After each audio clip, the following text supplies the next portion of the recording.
तो the eternal emperor की last episode के एंड में हमने देखा था क्वांग शेंग लिंग मियर को भी हरा दिया था, जिससे उसकी जुआन कॉइन 14,000 तक बढ़ जाता है। इसके बाद वो और फाइट ना करने के बारे में डिसाइड कर लेता है, पर वहीं पे और एक बंदा आ जाता है। पर वो क्वांग शेंग से फाइट करने के लिए नहीं आया था, बल्कि वो तो क्वांग शेंग को इन्विटेशन देने के लिए आया था। और हमने ये भी देखा था कि रात की टाइम क्वांग शेंग की सामना एक बंदे से हो गया था, जिसे कि हमने एपिसोड की स्टार्टिंग में देखा था। अब इसके आगे नेक्स्ट एपिसोड की स्टार्टिंग में हम लोग क्वांग शेंग और उसी बंदे को देखते हैं। इस बंदे की नेम जून लुओबिंग होता है और ये जुआन रैंकिंग की 3rd रैंक पर था। क्वांग शेंग डायरेक्टली उससे यहाँ पे आने के बारे में पूछता है। लुओबिंग कहता है क्वांग शेंग नाम की एक जीनियस स्टूडेंट के बारे में काफी कुछ चीजें मैंने सुना है, जो कि एडमिशन लेते ही की एकेडमी के अंदर काफी ज्यादा फेमस हो गया। लेकिन क्वांग शेंग को इसकी इंटेंशन जरा सी भी अच्छा नहीं लगता। वो उससे और ज्यादा बातें ना करते हुए वहाँ से चला जाता है और फिर यहाँ से सीन शिफ्ट तरह में क्वांग शेंग को एंशिएंट मोन्यूमेंट के सामने दिखाया जाता है, जिसके सामने वो हेवनली स्कूल को पढ़ रहा था, यानी कि वो इसकी प्रैक्टिस करने वाला था। जहाँ पे ये हेवनली स्कूल काफी पावरफुल एक मार्शल आर्ट टेक्निक था।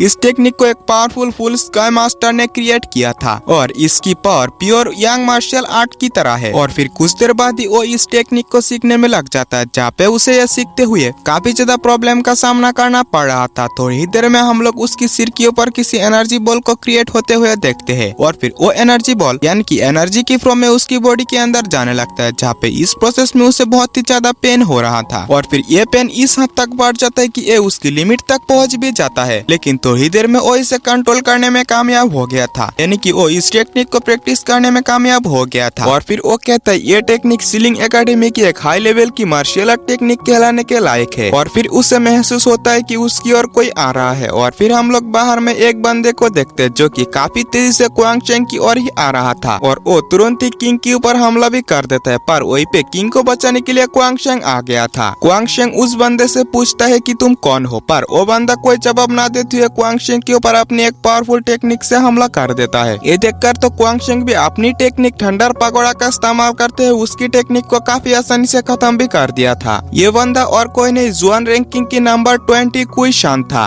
क्वांग शेंग उससे फिर से पूछता है कि तुम यहाँ पे किस लिए आए हो, तो वो बंदा कहता है मुझे तुम्हें यहाँ पे किसी ने पीटने के लिए भेजा है। तो ये सुनते क्वांग शेंग कहता है तुम जैसे से फाइट करते मैं अपना टाइम वेस्ट नहीं करना चाहता। इस वजह से अगर तुम्हें इतना ही ज्यादा लड़ने का शौक है तो तुम अपनी मास्टर को भेजो। और वो अपनी थंडर सील यानी कि 9 थंडर सील थंडर ड्रैगन से उसके ऊपर तुरंत ही हमला कर देता है। नंबर 20 भी जितना भी कोशिश करता है इस अटैक से बचने के लिए, लेकिन वो बच नहीं पाता और वो इस अटैक से हिट होकर जख्मी होते हुए वहाँ से चला जाता है। और फिर उसकी वहाँ से जाते ही वहीं पे क्वांग शेंग से मिलने के लिए वहीं पे लुओ फेंग आ गया था। क्वांग शेंग तुरंत ही लुओ फेंग से यहाँ पे आने के बारे में पूछता है, तो लुओ फेंग कहता है क्वांग शेंग क्या तुम्हें याद नहीं फाइट के दिन मैंने तुम्हें क्या कहा था, मैं उसी के बारे में यहाँ पे आया हूँ। तो क्वांग शेंग कहता है हाँ मुझे वो याद है, लेकिन तुमने जिन 2 हर्ब्स के बारे में बात किया था वो काफी ज्यादा रेयर हर्ब है, इसलिए ये दोनों हर्ब भी जिस जगह पे मौजूद है वहाँ पे काफी पावरफुल बीस्ट रहता होगा। इन्हें ढूंढना हमारे लिए इतना भी ज्यादा आसान नहीं होने वाला। ये सुनते ही लुओ फेंग कहता है तुम्हें इतना भी ज्यादा चिंता करने की जरूरत नहीं है, क्योंकि हम कोई भी काम इतना भी ज्यादा लापरवाही से नहीं करेंगे।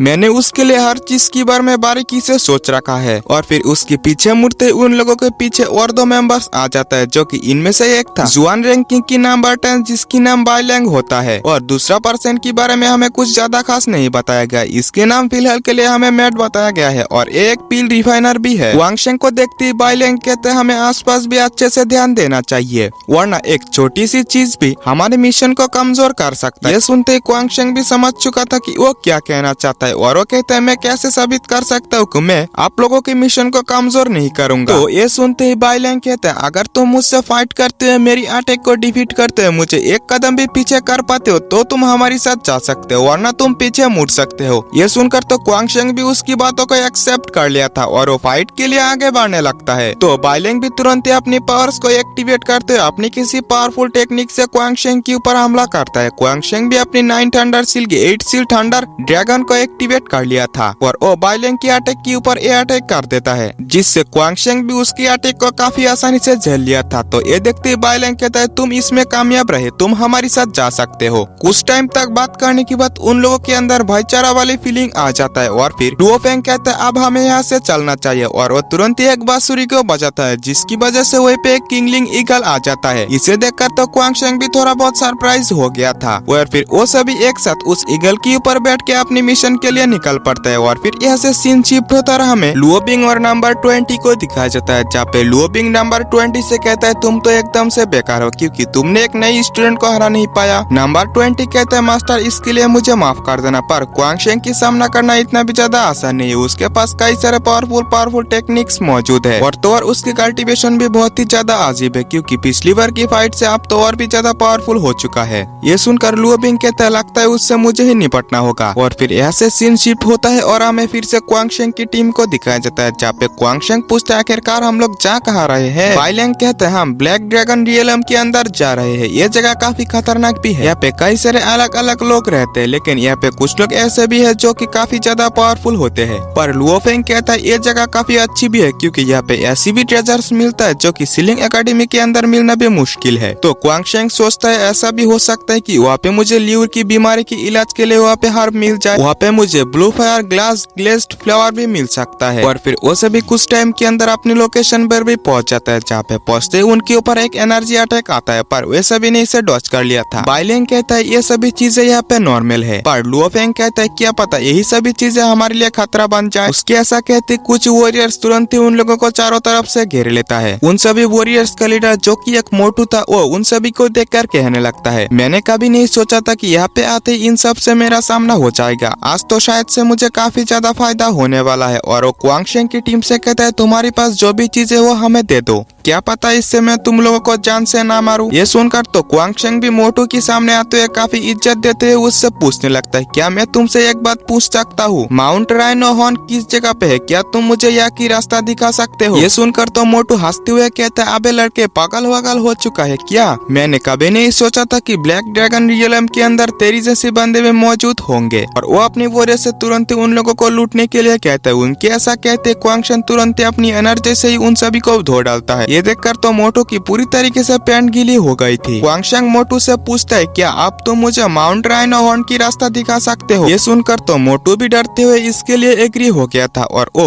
उन सभी को माउंट राइनो हॉर्न की ओर ले जाने लगता है, जहाँ पे बाइलैंग क्वांग शेंग की कंधे को पकड़ते हुए कहता है भाई मुझे नहीं लगता कि तुम यहाँ पे पहली बार आए हो। बट क्वांग शेंग उसे बस इग्नोर ही करता है। ये देखकर तो बाइलैंग कहता है यार बवाल बंदा है। और फिर मोटू थोड़ी ही देर में उन सबको माउंट राइनो हॉर्न के पास छोड़कर वहाँ से डरते हुए चला गया था। बाइलैंग कहते हैं आप हमें और भी ज्यादा देरी नहीं करना चाहिए, जल्द से जल्द वहाँ पे पहुँचना चाहिए। और फिर हम माउंट राइनो हॉर्न के पास ही नंबर 20 को भी आते हुए देखते हैं, जहाँ पे इस बार उसके साथ कुछ वॉरियर्स था। तो उन वॉरियर्स से कहता है क्या तुम लोग तैयार हो, यानी कि वो इस बार क्वांग शेंग को मारने के लिए टीम के साथ आया था। और फिर यहाँ से सीन शिफ्ट होता है, फिर से हमें क्वांग शेंग की टीम को दिखाया जाता है, जहाँ पे वे सभी अपनी लोकेशन पर पहुंच चुका था, जहाँ पे कि वो दोनों हर्ब्स मिलने वाला था। लेकिन वहाँ पे पहुंचते ही थोड़ी देर में उन लोगों के आसपास की जमीन हिलने लगता है, जिससे उन लोगों को यह महसूस हो जाता है कि यहाँ पे कुछ तो कुछ बुरा होने वाला है। और फिर थोड़ी देर में वहीं पे कई सारे ब्लैक हॉर्न राइनो उनकी ओर आने लगता है। ये देखकर लुओफेंग कहता है इन ब्लैक हॉर्न राइनो से निपटना तो बहुत ही ज्यादा मुश्किल है, क्योंकि ये सभी बहुत ही ज्यादा पावरफुल होते ही तो इनके ऊपर अटैक्स का तो कोई भी असर नहीं होता, क्योंकि इनकी स्किन काफी ज्यादा मोटी होती है। बाइलैंग कहता है हमें से किसी को इनकी ध्यान भटकाना होगा, तभी शायद से हम हर्ब्स को हासिल कर पाए। ये सुनकर लुओफेंग तुरंत ही उन ब्लैक हॉर्न राइनो की सामना करने के लिए तैयार हो जाता है और उन लोगों के सामने कर एक अटैक भी कर देता है, जिससे वे सभी राइनो तो काफी ज्यादा गुस्सा हो गया था और लुओफेंग के पीछे पीछे वहाँ से चला जाता है। लेकिन उन सब की खतरा अभी भी टला नहीं था, क्योंकि उन सब के सामने आ जाता है बाकी ब्लैक हॉर्न राइनो से कई गुना ज्यादा पावरफुल एक राइनो। आते हुए पे अपनी एनर्जी से उन लोगों के ऊपर हमला करने लगता है, जिससे इस एनर्जी की प्रेशर की वजह से उन तीनों को मजबूरन पीछे होना पड़ता है। और फिर वो राइनो भी तुरंत ही उन तीनों के ऊपर हमला करने के लिए आगे बढ़ता है। तो ये देखते क्वांग शेंग अपनी 9 थंडर सील की 8 सील थंडर पगोड़ा को एक्टिवेट कर लेता है और उसकी मदद से उस राइनो के ऊपर हमला करने लगता है। मैट इस्तेमाल करता है अपनी एक powerful technique green speed when का, जिससे तीनों ही अपनी अपनी पावरफुल टेक्निक से उस राइनो के ऊपर हमला करता है। उन तीनों की अटैक से वो राइनो कुछ कदम पीछे तो हो जाता है, पर उन तीनों की अटैक को काफी आसानी से खत्म भी कर देता है। ये देखकर बाइलैंग कहता है इसकी सामना करना तो लगभग नामुमकिन है, क्योंकि उसकी स्किन की वजह से हमारी ये अटैक उसे टच भी नहीं कर सकता। तो ये देखते इस बार बाइलैंग उस राइनो की सामना करने के लिए अपनी डिवाइन वाइन स्पेल को एक्टिवेट करते हुए अपनी स्पेल से उस राइनो को पकड़ने की कोशिश करता है। मैट अपनी वेन से उस राइनो को जगाड़ने की कोशिश करता है,